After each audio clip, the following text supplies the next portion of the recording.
Hi friends, welcomes to Pavis pantry. இன்னைக்கு நம்ம பார்க்க போகிறது ஒரு டிஃப்ரெண்டான டிஷ்ஷுங்க.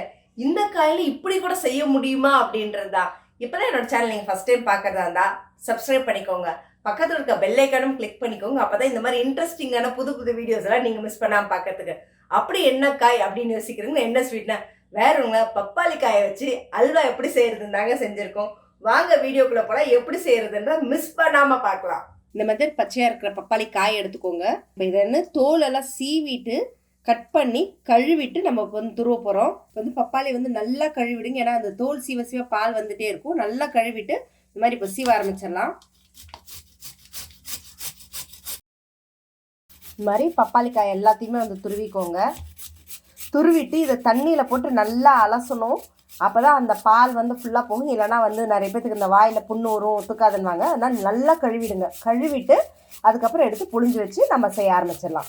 கப்பில் தண்ணி பிடிச்சி இந்த மாதிரி போட்டு கொஞ்சம் கொஞ்சமாக போட்டு அலசுங்க. என்னை மொத்தமாக போட்டு கழுவாதீங்க. போட்டு நல்லா கழுவிடுங்க, ஏன்னா அப்போ தான் வந்து அந்த பால் வந்து இல்லாமல் இருக்கும். பப்பாளி காய் நல்லா துருவி தண்ணி எல்லாம் புழிஞ்சிட்டு ஒரு பிளேட்டில் வச்சுருக்கோம். இப்போ இதை வந்து வேக வைக்கணும். ஒரு பெரிய பாத்திரத்தை வச்சு நல்லா அது மூழ்கிற அளவுக்கு தண்ணி ஊற்றிடுங்க. நல்லா ஃப்ளேம் வச்சு நல்லா தண்ணி சலன்னு கொதிக்கணும். தண்ணி நல்லா கொதிக்குது. இப்போ இந்த ஸ்டேஜில் நம்ம செதுக்கி வச்சுருக்கிற இது போட்டுவிடுவோம். இது நல்லா ஒரு 10 நிமிஷம் பக்கம் வேகணுங்க. அப்போ தான் வந்து நல்லாயிருக்கும். முக்கியமாக அதை வந்து வேக வச்சு தண்ணியை வடிச்சிடணும், ஏன்னா அந்த பப்பாளி காயில் அந்த பால் இருக்கும் அப்படின்னு சொல்லுவாங்களா. அதனால் இது வந்து மோஸ்ட்லி வேக வச்சுட்டு வடிச்சிட்டு அப்புறம் வந்து சர்க்கரையை மிக்ஸ் பண்ணி நம்ம வந்து அல்வா கிண்டிடலாம். ஆனால் டேஸ்ட் செமையாக இருக்குங்க. இது நார்மல் அல்வா மாதிரி இல்லாமல் ஒரு வித்தியாசமான அந்த காயோட டேஸ்ட்டு செமையாக இருக்கும். முடிஞ்ச அளவுக்கு அந்த பச்சை காயாக எடுத்துக்கோங்க, பழுத்ததாக எடுக்காதீங்க, டேஸ்ட் நல்லா இருக்காது. நல்லா ஒரு 10 நிமிஷம் நல்லா மூடி வச்சு கொதிக்க விட்டு வேக வச்சு எடுத்துடலாம். ஸோ இப்போ வந்து நம்மளுடைய பப்பாளி காய் வெந்துருச்சு. ஆனால் ஃபுல்லாலாம் வேகாதுங்க. ரொம்ப இதுக்கு மேலே அந்த சுகர் ஸ்டப்பில் நம்ம வேக வைப்போம் இல்லைங்களா, அப்போ தான் நல்லா இதாகும். மெயினாக அந்த பப்பாளி வந்த பச்சை வாசனை போகிறதுக்காக நம்ம இதில் வந்து வேக வச்சுருக்கோம் ஒரு 10 நிமிஷம். இப்போ இதை வந்து ஒரு பவுலில் வந்து பண்ணி தண்ணியை வடிச்சிருவோம். ஃபுல்லாக வடித்து எடுத்து வச்சுருவோம். ஸ்டவ் பற்ற வச்சுக்குவோம். கடாய் காஞ்சதும் அதில் நெய் ஊற்றிடுவோம்.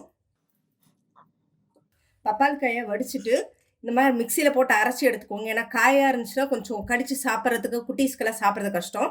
ஸோ அதனால் நான் வந்து மிக்சியில் போட்டு அரைச்சி எடுத்திருக்கேன்.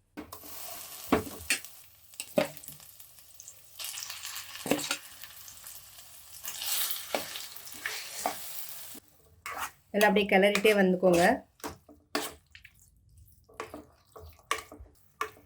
நல்லா கொஞ்சம் நேரம் அப்படி வதக்குனிங்கன்னா அந்த நெய்லேயே அந்த வாசனை கொஞ்சம் அப்படியே மாறும். இப்போ இந்த ஸ்டேஜில் சர்க்கரை ஆட் பண்ணலாம். நான் வந்து சர்க்கரை ஆல்ரெடி எடுத்து கரைச்சி வச்சுருக்கேன். சர்க்கரை கரையத்துக்கு கொஞ்சம் லேட் ஆகுனால நான் சர்க்கரையை எடுத்து ஆல்ரெடி கரைச்சே வச்சுருக்கேன். நான் பாகெல்லாம் எதுவும் இல்லைங்க, ஜஸ்ட்டு கரைச்சி வச்சா போதும். இப்போ ஃபுல் ஃப்ளேம் வச்சு இதை அப்படியே இதில் வந்து நல்லா கிண்டிட்டு வரலாம்.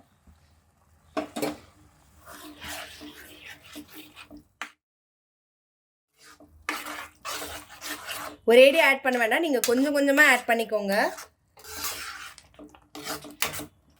இந்த ஸ்டேஜில் நான் ஃபுட் கலரிங் ஆரஞ்சு, உங்களுக்கு என்ன கலர் விருப்பப்படுதோ நீங்கள் ஆட் பண்ணிக்கலாம்.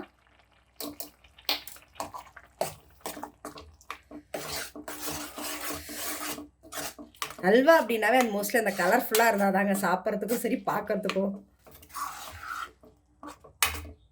நல்லா கைவிடாமல் கிளறிட்டே வாங்க. அந்த சக்கரை பாகெல்லாம் அப்படியே கரைஞ்சு அப்படியே ஒன்று திரண்டு வரணும்.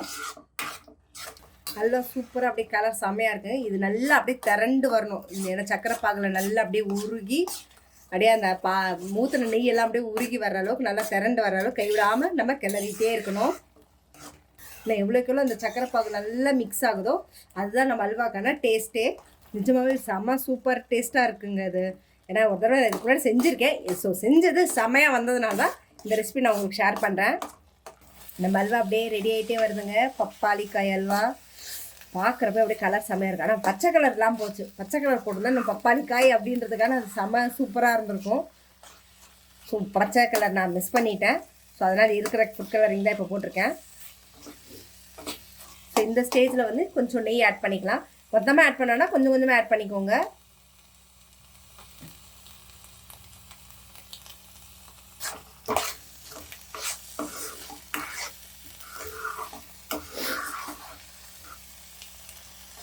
இந்த பூசணிக்காய் அல்வா மாதிரியே அப்படியே பார்க்கறதுக்கு கிட்டத்தட்ட அப்படியே தான் இருக்குது.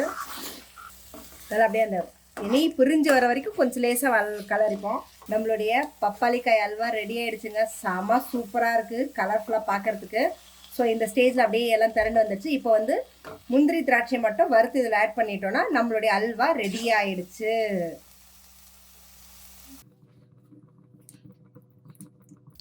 இப்போ நெய் காஞ்சிடுச்சு. இதில் வந்து பாதாம் போட்டுருவோம், அது கூட முந்திரியும் சேர்த்து போட்டுருவோம்.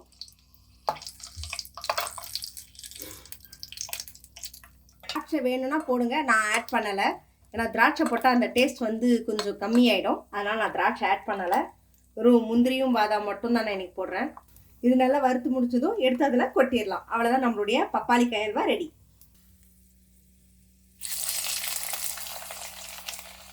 இப்போ இதை கலக்கிடுவோம்.